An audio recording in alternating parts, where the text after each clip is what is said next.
Everyone talks about how you gotta follow your passion and you gotta go do the thing that you deep down want to do in life. But what if you're unsure about what you actually want? I just yesterday saw a message from Jasmine, who I now know because she's been in my challenges since October, but she sent me this video on Instagram asking me about how you figure out what it is that you want in life. And so I've put together 10 different ways that you can figure out what it is that you actually want in life. I feel like there's so many options to choose from in today's world, and you see thousands of people doing thousands of different cool things in their life on social media today. So I'm hoping that by sharing these 10 different ways that you can figure out what you want in your life, that you can gain a little bit more clarity on what is right for you. And so to start off this episode, let's play her video.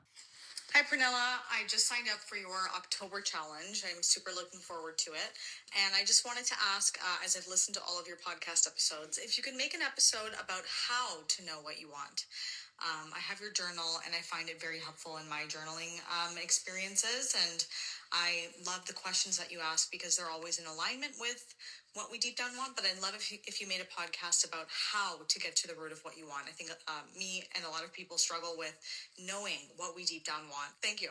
I love this question. And as someone who has a lot of passions, I get it. I have had to go through these exercises that I'll share with you today many times whenever I've had to figure out what my next move was, what it is that I actually deep down want. And before I dive into it, I just wanted to share that if you have any questions that you want for me to create episodes on, please send me a voice message, send me a video on Instagram so that we can create an episode and I can share my take on your question. The first one that I want to share with you is follow your frustration. If we're talking about successful businesses that have been created in this world, it's come from a person having an issue, having a challenge, and coming up with a solution that has not yet been created in the world, or a more improved version of a solution to an issue. And this could be a physical product, obviously, but it could also be, for instance, me. I was frustrated that I didn't feel like I could ever keep the promises that I made to myself, and I wouldn't love myself. And I kept telling myself I would do certain things, and then I wouldn't show up when it came to actually doing the thing. And when I then found the solution to develop this level of self-respect and confidence in self, that when I say I'm going to do something, I'm actually going to do it, as well as figuring out how to create the body that I've always wanted, and how really creating these different new habits have been just so life transformational in my life. I then have decided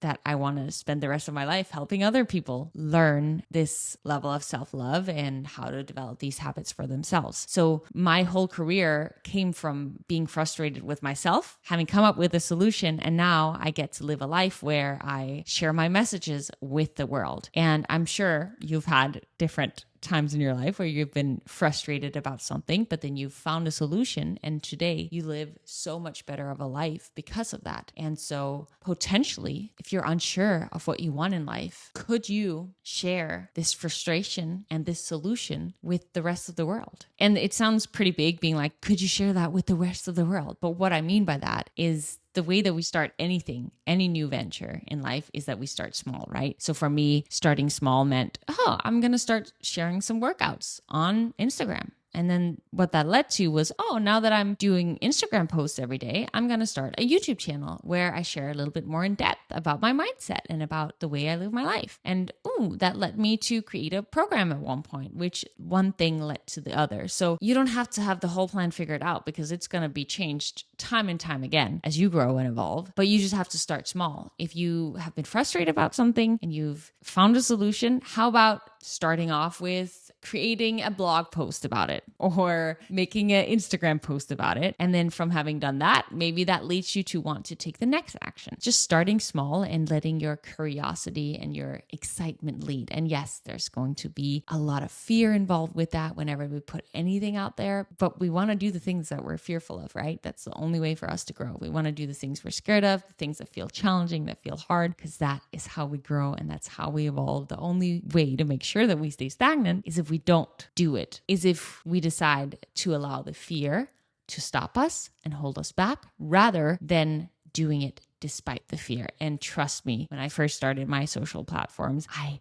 was so afraid of judgment. And to this day, it will still come up, but it's like, no, I won't let the fear win. I will do it despite my fear. The second thing I want to share is something that I've heard people call the envy test. Now, I want to give it a different name because I have spoken a lot about how, let's say you see someone on social media doing something cool. A lot of people have the tendency to compare themselves and to maybe envy that person who has that thing. But I want to turn it around to seeing it as an inspiration, because what the envy test is all about is that when you see someone that you're envious of or jealous of, it's typically due to the fact that there's something they have in their life. There is a way of which they're going about their life, or how they are showing up for themselves, let's say, that you potentially deep down want in your life as well. And so I want you to start paying attention to the people that maybe you tend to talk down upon. Jealousy is often shown up in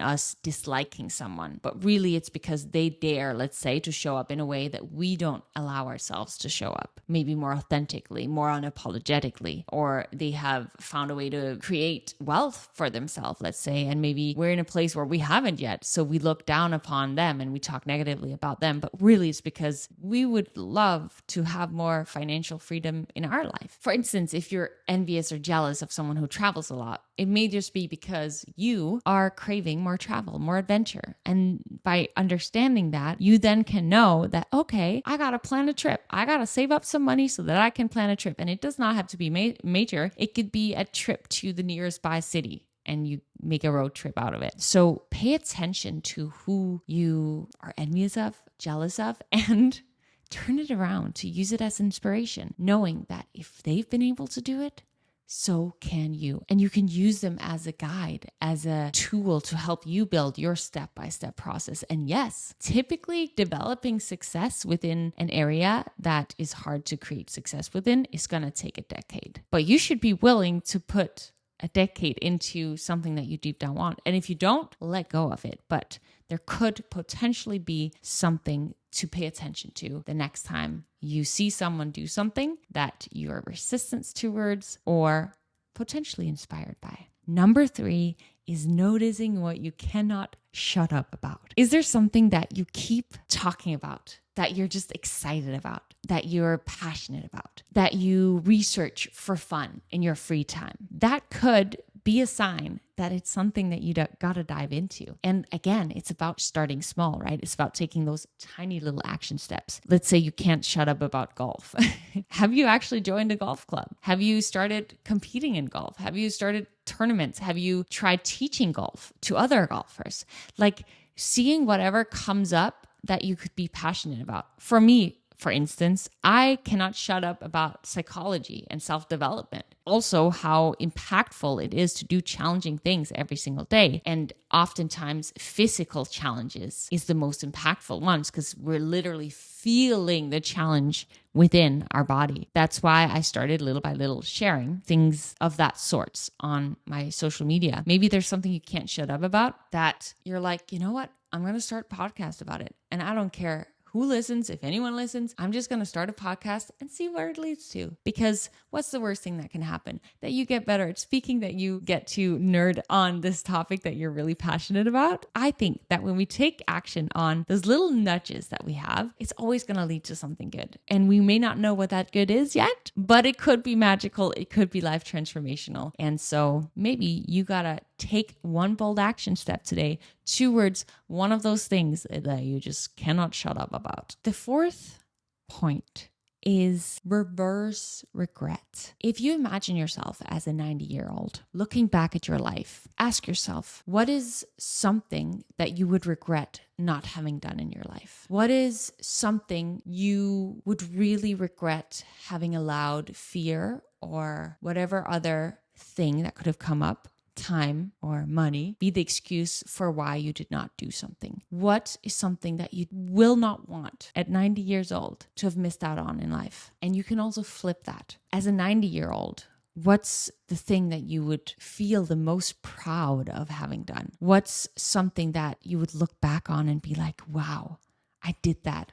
Or at least I tried. I did my best. I went all in. It can really be so powerful when we vision our future selves, because when we're living our here and now, it's so easy to have these little fears, anxieties, challenges seem bigger than they are. But when we put a wider perspective on it, powerful messages can come through. The next thing I want to share is test driving your dream life. And I would love, if this is something you want to give a try, that you give it a time span of 30 days for each experiment. If you've been thinking about writing a book, commit to just 30 days of every single day, taking one action every day on that book. If you have been dreaming about learning how to do salsa, that for 30 days, you take 2 salsa classes every week. If you have been thinking about potentially starting a side hustle, that for 30 days, every single day, you take one action towards researching, doing one little action thing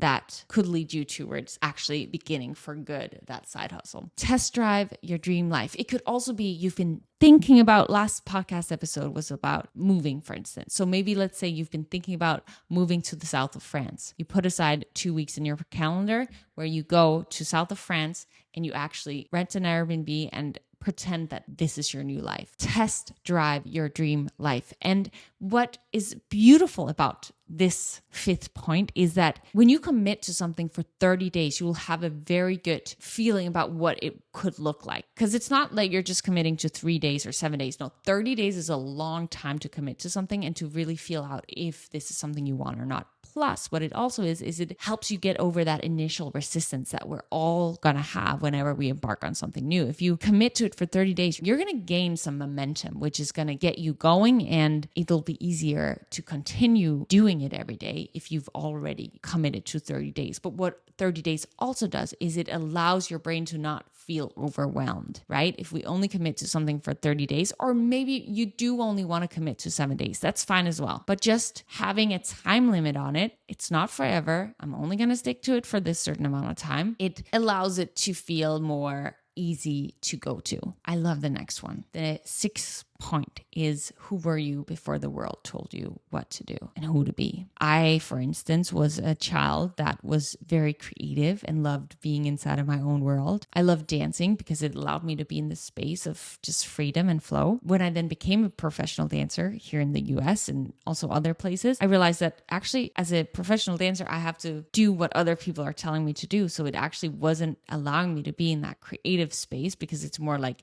show up and do what I say. When I then started developing this life that I live today, where I create my own content and make my own videos and create my own schedule, I'm back at that playful state in my own little dream bubble world, like I was when I was a kid playing around. So I've really been following my intuition and overcoming many challenges, being broke for many, many years till things took off, and working through people not supporting me in the mission, not seeing the mission, all of that stuff, fear of judgment, all of it. But I've now gotten to a place where I get to be who I was as a child. And you can journal on this and ask yourself, what were the things that made me happy? Who was I before my parents or my circumstances, society told me to be something else? And connect with what that was. Because once you connect with what that was, as in who you really truly are to your core, you can then ask yourself how you can bring more of that into your life today. And once again, it's not about changing your career overnight, changing your family life overnight, your social environment overnight. No, it's about just following the little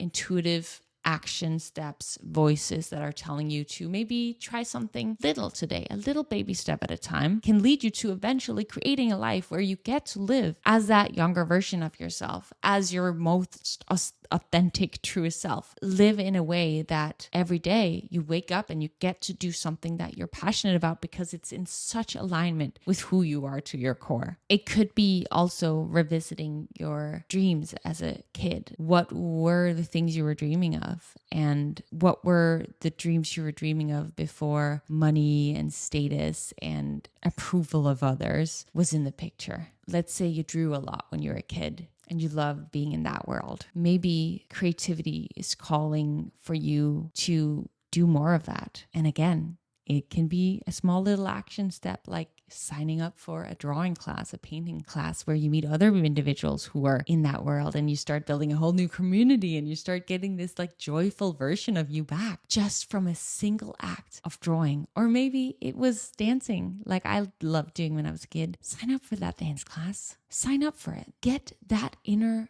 joy back that you had when you were a kid. And it oftentimes is just one little bold action step, like signing up for a dance class. Yes, it will be fearful, but you owe yourself to do it anyway. You owe yourself the potential joy that could come from doing the challenging, hard thing. This is Challenge Your Norm podcast. And I know if you're listening to this, it's because you're here to challenge your norm. You're here to live a good life. So whoever needs to hear this right now, just go do it right now. Like pause me right now and go sign up for that thing that you've been avoiding, that you've been too afraid of. Right now, as you're hearing this, there's some intuitive voice that's telling you to do something. And I dare you to pause this right now and do it, please. And you can message me when you've done it. I'll be proud of you. I'll support you.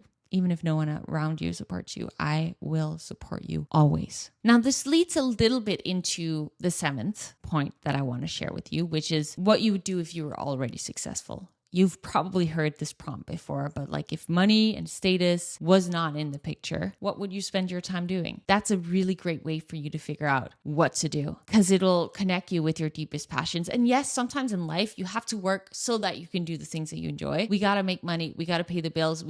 Some of us who have children, I don't have children. I don't know why I said it in that way.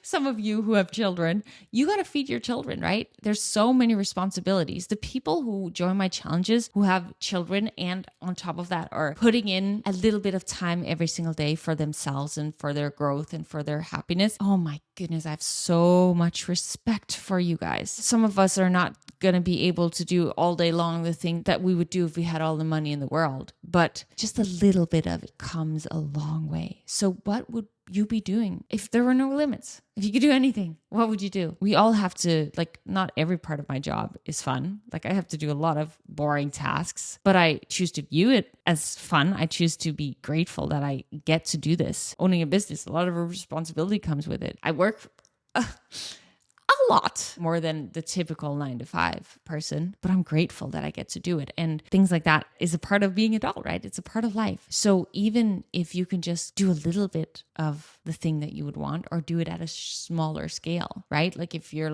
I love those influencers who can travel the world and make a living off of traveling, which by the way, I have a podcast guest coming on who does this for a living and is going to share with us all the tips as to how you can make a living traveling and actually make money off of it as well. Really exciting. We just have to find a time where we're both in the same place to do it. But how can you do it at a smaller scale? Could that be booking a trip in 4 months from now so that you spend the next 4 months saving up? Then you get to get a little bite of that. On that trip, maybe you meet someone who shares something with you about another way that you can do it, right? Like the little action can lead to more little actions, which can end up transforming our life. I like to be dramatic with my word uses, but I've changed my life. I've transformed my life. And so have so many other people who I know and care about. And the people in my challenges do it every day. It's about the small little action steps. So this question can really help us strip away this thing we all do, or at least have done at some point in our life, of making decisions out of fear, of